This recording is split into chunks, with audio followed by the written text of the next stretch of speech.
She wrote a children's book about grief. But prosecutors say she was hiding a deadly secret.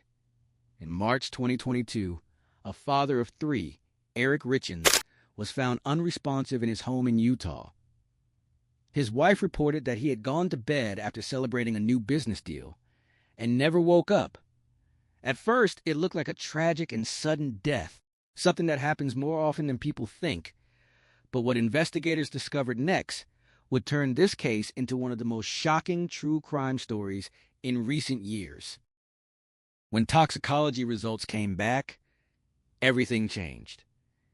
Eric Richins had died from a massive overdose of fentanyl. Not a small amount, not an accidental exposure, but a dose so high that investigators immediately knew something was wrong.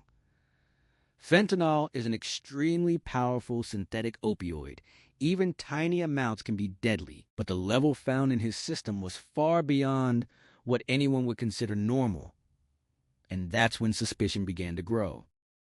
At first, there were no clear signs of forced entry, no struggle, nothing obviously pointing to a crime scene. But investigators started looking closer at the people closest to him, especially his wife, Kouri Richins, who had been the last person to see him alive. And as they dug deeper, they began uncovering a series of details that didn't quite add up. According to prosecutors, this wasn't something that happened suddenly. They believed there were earlier attempts to poison Eric before the night he died.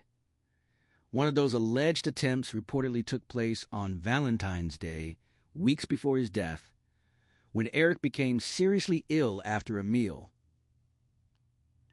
At the time, it may have seemed like a random health issue, but later, investigators began to see it as something much more disturbing, possibly a failed attempt. As the investigation continued, another critical piece of the puzzle emerged.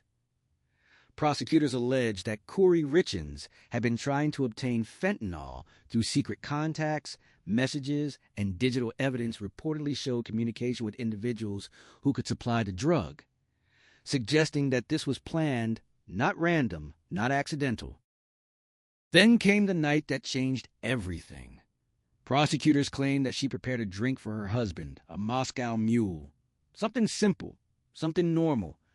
But according to their case, that drink was laced with a lethal dose of fentanyl. Eric consumed it, went to bed, and never woke up.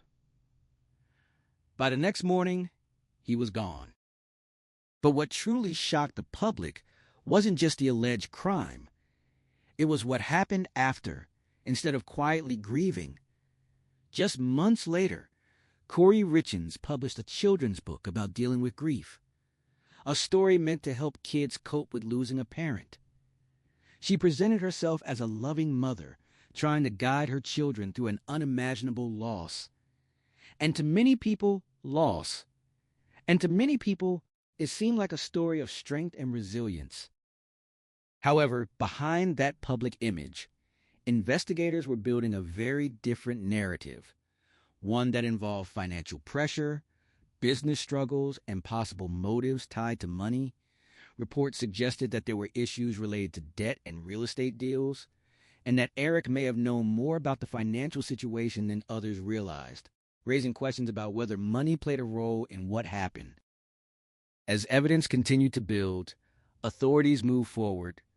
Kouri Richins was eventually arrested and charged in connection with her husband's death, and the case quickly gained national attention, not just because of the allegations, but because of the contrast between the public image and the accusations. A grieving author on one side and a suspected killer on the other. During court proceedings, prosecutors laid out their case, pointing to toxicology results, digital messages, financial motives, and a timeline of events. They argued that this was a calculated act, not a tragedy, but a deliberate plan on the other side. The defense challenged these claims, raising doubts, questioning the evidence, and pushing back against the narrative presented by the prosecution. As the legal battle continues, the case remains complex and closely watched, with many unanswered questions still hanging in the air. What really happened inside that home on the night Eric died? Was it truly a calculated act as prosecutors claim? Or is there more to the story that hasn't yet been revealed? And perhaps the most chilling part of all is the contrast at the center of this case. A book meant to comfort children about loss, and the possibility that the very person who wrote it may have caused that loss in the first place. So now the question remains.